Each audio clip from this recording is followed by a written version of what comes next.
The Vancouver School of Theology and the Indigenous Studies program acknowledges that we are guests on the traditional, ancestral, unceded territory of the Musqueam, Tsleil-Waututh, and Squamish people.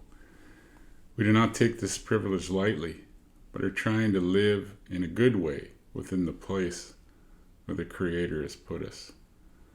My name is Ray Aldred. I'm living in Richmond, British Columbia now, but I come originally from northern Alberta. I grew up around Grand Prairie. My mother was born on the territory of the Swan River Band First Nations, which is along the Lesser Slave Lake. And I've been married to Elaine for 43 years. I have 4 adult children, two of which live close to me, and I have a son who lives in Montreal and another one who lives in Grand Prairie. I have several grandchildren, and I am thankful for the opportunity to be here.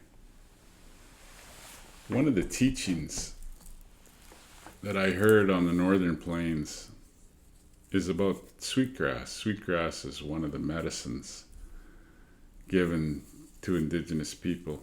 It's used in different ceremonies. One of these ceremonies is called the Making Relative ceremony among the Lakota. A braid of sweetgrass can teach us many things, but one of the teachings is that one part of the braid, it's a braid of 3. One part of the braid represents the first peoples of this land. Another strand of the braid represents the newcomers, and another strand represents the Creator. The people of the plains in Canada believe that when we made treaty, we promised to live like relatives, and the Creator would hold us to that.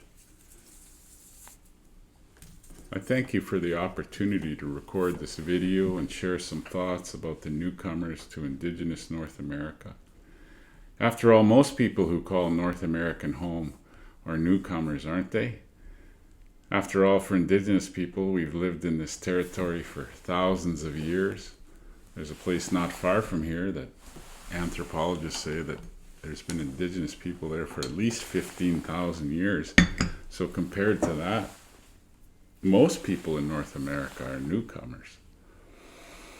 There's 3 sets of things that have implication for how I think about living in a good creation where the Creator has placed us.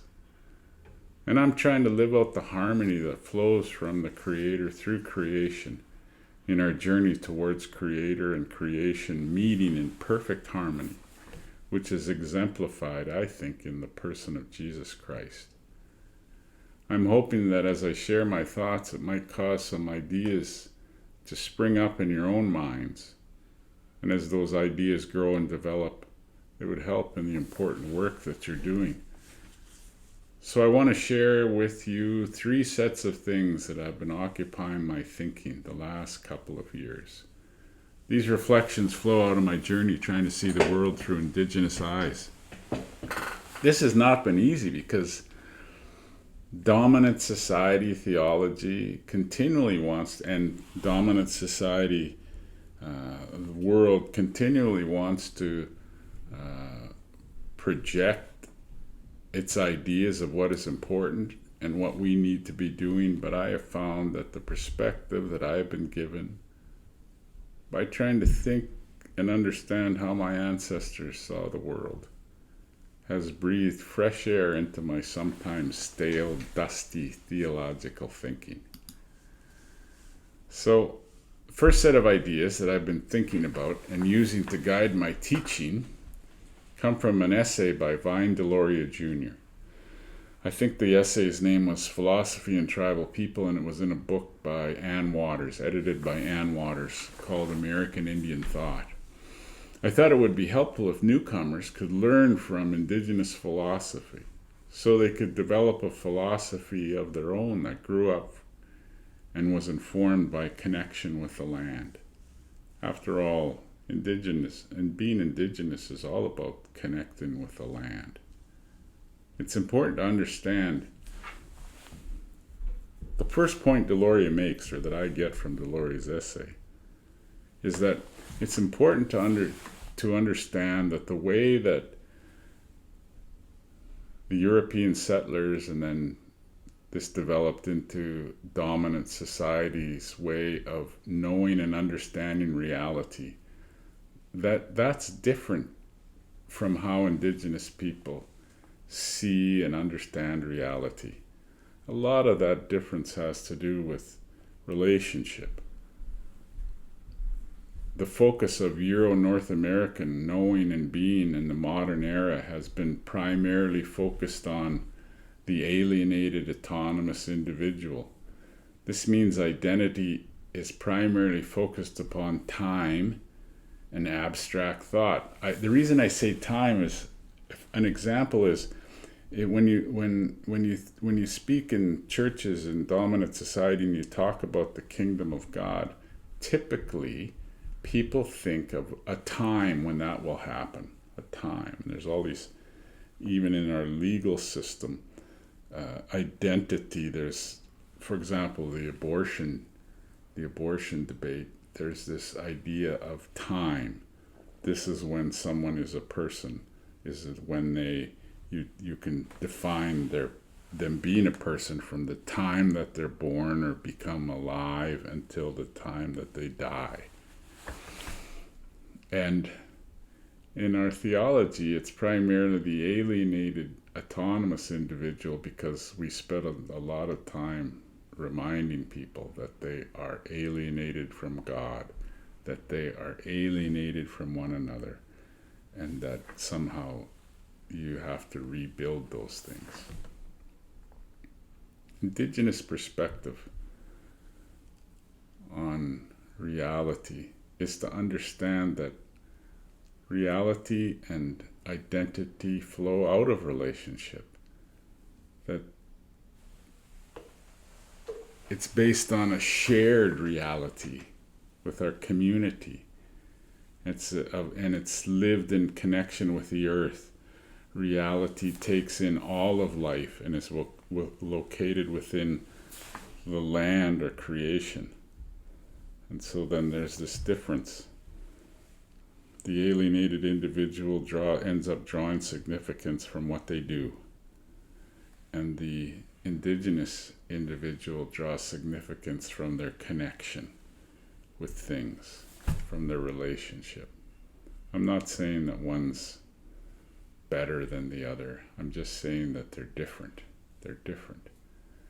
Second thing, Vine Deloria says that it's important to understand if you're going to learn from indigenous philosophy is to embrace indigenous boundaries. Euro-North America tends towards seeing land, for an example. The primary relationships or boundaries for indigenous people is about land. And that's not unlike the nation states that occupy North America now. Land is very important. But Euro-North America tends towards seeing land as a commodity. And then individual rights dominate the conversation. And individual autonomous freedom and equality seems to be defined by the right to have my own stuff. So then theology tends towards being a prosperity gospel. That the individual who believes rightly and is right with God will have lots of stuff. In contrast, indigenous North American spirituality sees the land not as a commodity, something to be bought and sold, but as a relative. And the quest for life is proper relatedness to all my relatives. Lakota scholar Martin Brokenleg points out that in his writings that the way the Lakota give or acknowledge the reality of someone is to see them as their relative, Thus, the expression is often heard in indigenous gatherings, all my relatives. So you need to understand how indigenous, non-indigenous are different ways of seeing the world. We need to honor and embrace indigenous boundaries. And the third is we need to embrace indigenous communal identity, which flows out of Indigenous law. It's an understanding of Indigenous people that our law came from the Creator, who put that law into creation, and that we understood this law from creation. It was a misunderstanding of newcomers to Canada and the United States to think there was no law when they came. For our law tells us that we need to live in harmony with all peoples. And one of the lies about the doctrine of discovery is that the Indigenous people had no law, and that Europeans were somehow bringing a law that would civilize people. It just wasn't true, and it was based on a lie. Indigenous people understand that Indigenous law reminds us and informs us about living in harmony with all our relatives. Indigenous communal identity is based upon a shared narrative, the act of making treaty with relationship, with seeking relationship with newcomers. And this was about a shared narrative, a shared story. Treaty isn't just a contract. It's like a covenant, and it's a story of how we live together. Indigenous communal identity is based upon sharing space, the land or creation. Sometimes we refer to her as our mother. For creation, the land cares for us, because just like a mother, she provides food, she provides shelter, she provides heat, and we respect and care for her. Indigenous communal identity is also based on a shared spirituality of experiencing Creator in and through creation. Again, Jesus Christ is a good example, or can be seen in this way. For Christ takes in all of creation. For in John 1, it says that in the beginning was the Word, and the Word was God. And the Word was with God, and the Word was God, and all things came into being through this Word. And then it says later, I think in verse 14, the Word became flesh and dwelt among us. Christ takes a body, and in taking a body, he reveals what God is like to us. Indigenous communal identity, we need to embrace it. So those are three things we need to understand. I've been thinking about those things. I've also been thinking about three kinds of tasks that we should be doing. People often ask me, what can I do? What can I do? When they hear about the injustice that has occurred in Canada and the United States, the injustice and the oppression of Indigenous peoples, newcomers often say, what can I do? I think there's three kinds of things we can do. Number one, I think we need to work to heal the land. The revealing of unmarked graves could be heard as a prophetic call. Howard Jolly, a friend of mine, who's the director of the First Nations Alliance Church of Canada, he sees a similarity between finding the graves and the story about Cain, who killed his brother. And God came to Cain and said, "Where's your brother?" And Cain said, "Am I my brother's keeper?" And God said, "Your brother's blood cries to me from the ground." I thought about that in Canada with the finding of the unmarked graves. The memory, the voice of those children cries out. And it reminds us that a wound upon the first peoples is a wound upon the land. And a wound upon the land is a wound upon human beings. So we need to be working to heal the land. This again is seen in Christ, particularly from the Cree perspective. The Cree Bible says that God so loved the land that he gave his only son, We need to heal the land. The challenge that Indigenous thought and vision makes to dominant Canadian society and the church is to expand what healing the land means. Sometimes when we talk about healing the land, immediately people jump to the category of ecology or earth care, which is important. But sometimes we can use that as a diversion or a way to salve the legitimate shame that continues to needle the soul of Canada, so that they honor the treaties and continue and stop attacking the relationship Indigenous people have with the land. There needs to be a holistic approach to healing the land. I think that organizations and Christian organizations can also work to develop or raise emotional intelligence or literacy. The multi-generational trauma that Indigenous people have been through has not been part of the mainstream theological conversation of the church, although it has been part of the conversation of the majority church of the two-thirds world.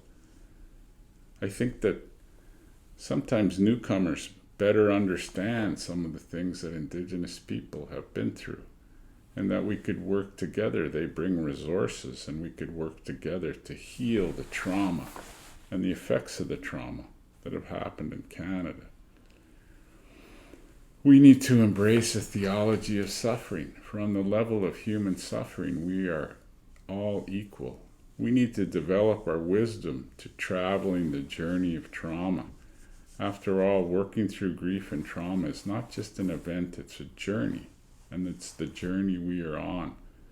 And so we continue to need to develop or raise emotional intelligence or literacy so that as people in churches can help people develop and heal from the things that they've experienced. Together we need to rediscover the truth that our feelings are not trying to hurt us. They're trying to heal us. This is a truth that's helped me, that I learned from listening to women particularly. But we need to develop emotional intelligence. We also need to cast a vision of unity in Canada and the United States. We need to cast a vision for unity that reminds us that we're human beings and we're connected to the earth. The challenge of this vision is sectarianism, that sometimes we are divided among denominations. We need to work hard not to let that divide us, that we need one another and we need the voices that are different than us. We need to also develop a vision that flows out of the fact that this is a good world. Sometimes the challenge to the vision of unity is the idea of scarcity or fear, and we think that which is often aimed at newcomers, that somehow if newcomers come and take jobs, that it'll take jobs away from people who've lived here a long time. That's just not reality. This is a good land, and we need to develop and embrace all human beings who come here. The solution lies, I think, to casting a vision for unity, particularly in Canada, is in the historical treaty relationship that Indigenous people have developed with the newcomers. Indigenous treaty, our true spirituality, flows from our creation story. In Indigenous spirituality, the key, or one of the key things in Indigenous spirituality, I remember listening to Andrew Wesley, and I remember he said that one of the keys, or one of the central ideas in Indigenous spirituality, or one of the stories, is your creation story. Your creation story tells how you're related to the earth. Tells how you're related to the earth. That's often why Indigenous people, when they introduce themselves, they say, who they're related to, where they were born, where their mother was born. Sometimes it goes further back so you can establish how you're related to the earth and how you came to be related to this part of the earth. I thought that indigenous people had tried to take in the newcomers by making treaty with them. Treaty was a shared narrative. It was a story of how, for example, it could be a story of how newcomers came to be related to this territory that we call Canada. The treaty, Indigenous treaty, makes four affirmations or affirms four privileges. Indigenous treaty affirms the privilege of a peaceful existence. It's a good world. The Creator made things to be in harmony. And all human beings should have the privilege of living a peaceful existence. This is what Indigenous treaty affirms. So then when our territories came close to one another, Indigenous people made treaty. They didn't make stronger barriers or stronger security, but they made treaty. They talked about how we would share space. It's a peaceful existence. Indigenous treaty affirms the privilege of access to the land. It means that Indigenous people understand that the Creator made the world for all creatures and for people. And people should be able to have access to the land, to live in relationship with the earth. That's why homelessness is not right in an Indigenous way of seeing the world. For all people should be able to live in relationship with the land. The treaty also affirms the privilege of living off the bounty of Mother Earth. Where the Creator made the earth, and the earth brings forth food. And it's not right from an Indigenous perspective that people should go hungry. I remember hearing a story once about wild horses in Alberta. And the person who was telling me the story said that wild horses will share their food. They'll make sure that everyone has something to eat. But domesticated horses that have lived in, they don't share their food. I thought that's kind of a metaphor sometimes. When we're connected to the land, we share. But when we lose that connection with land and with one another, then we become selfish. The treaty also affirms the privilege of being who we're created to be. Life on one level is a mystery, and we can't tell others how they should be. So we made treaty with the idea that if we could hold one another together, then there would be this space between us that would be the space of collaboration where something could happen. This flows out of a spirituality that understands that the place we know the Creator is in creation. It's in creation that we know. There is no other place that we can know the Creator. The only way we know the Creator is in the midst of creation. That's why it's important to heal the land. For there is no life apart from creation. This also flows out of a spirituality that understands we need to learn from creation. We only know God through creation, or we know God best through creation, and in particularly through His Son. Jesus Christ takes a body. And in taking a body, Hebrews says He has spoken to us. We only know God through creation. through creation. And this spirituality also gives us a shared narrative. Identity and spirituality flow from understanding our creation story. Our creation story tells us how we're related to the earth. And our spirituality is lived into these relationships, building upon the harmony that is within creation and working to heal the damage caused to the harmony that the Creator put in the earth. And for this reason, we come together with all peoples. And that's why we made treaty. And we made treaty. And we wrote the newcomers into our creation story. And on one level, the treaty, the historic treaty process in Canada, becomes then a creation story for Canada. For Canada exists because of the goodwill of Indigenous people and because the Creator brought them here. So we made treaty. One strand of the braid of sweetgrass represents the First Nations. Another strand represents the newcomers. And the third strand represents the Creator. We promised in the treaty that we would live like relatives. We became like relatives.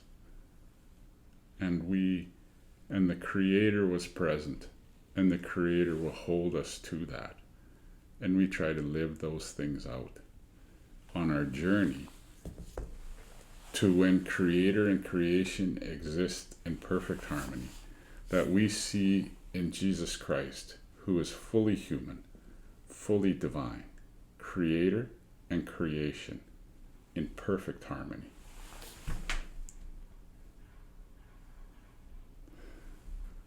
I'm thankful for the opportunity to speak, and I pray that God blesses you in your meetings, and I'm thankful for this opportunity.